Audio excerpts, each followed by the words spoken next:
President cup India 2026 tennis cricket स्पर्धेचा भव्य शुभारंभ. Tennis cricket sports federation of India यांच्या वतीने आयोजित करण्यात आलेल्या प्रेसिडेंट कप इंडिया 2026 या देशव्यापी टेनिस क्रिकेट स्पर्धेचा भव्य शुभारंभ आज ठाण्यातील दादोजी कोंडदेव स्टेडियम येथे संपन्न झाला. या स्पर्धेचे उद्घाटन राज्याचे उपमुख्यमंत्री एकनाथ शिंदे यांनी बॉलिवूडचे सुप्रसिद्ध अभिनेते सुपरस्टार सलमान खान यांच्या हस्ते करण्यात आलं. त्यामुळे या उद्घाटन सोहळ्याला अधिकच आकर्षण प्राप्त होईल. कल्याण लोकसभा मतदारसंघाचे खासदार डॉ. श्रीकांत एकनाथ शिंदे यांच्या पुढाकारातून या भव्य स्पर्धेचं आयोजन करण्यात आलं असून ते tennis cricket sports federation of इंडियाचे राष्ट्रीय अध्यक्ष म्हणूनही कार्यरत आहेत. त्यांच्या नेतृत्वाखाली टेनिस क्रिकेटला राष्ट्रीय स्तरावर संघटित आणि व्यावसायिक ओळख मिळवून देण्याचा महत्त्वपूर्ण प्रयत्न या स्पर्धेच्या माध्यमातून होत आहे.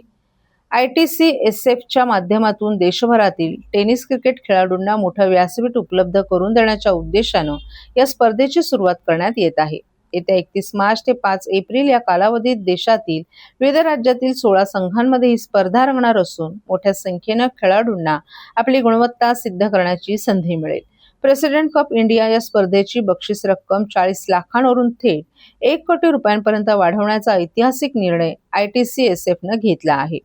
या स्पर्धेत महाराष्ट्र वॉरियर्स, पुणे पॅराइट्स, Bihar Blasters, Delhi Strikers, dream Haryana Royals, Gujarat Lions, Karnataka Royal Kings, Kerala Warriors, Calcutta Riders, Madhya Pradesh Tigers, Purvanchal Panthers, Rajasthani योद्धाज, Royal Challengers Goa, Supreme Super Kings, UP Knights आणि उत्तराखंड टायगर्स असे एकूण 16 संघ सहभागी होणार आहेत. विजेत्या संघाला 1 कोटी रुपयांचं पारितोषिक देण्यात येणार असून स्पर्धेत कोट्यावधी रुपयांची बक्षिसं वितरित केली जाणार आहेत.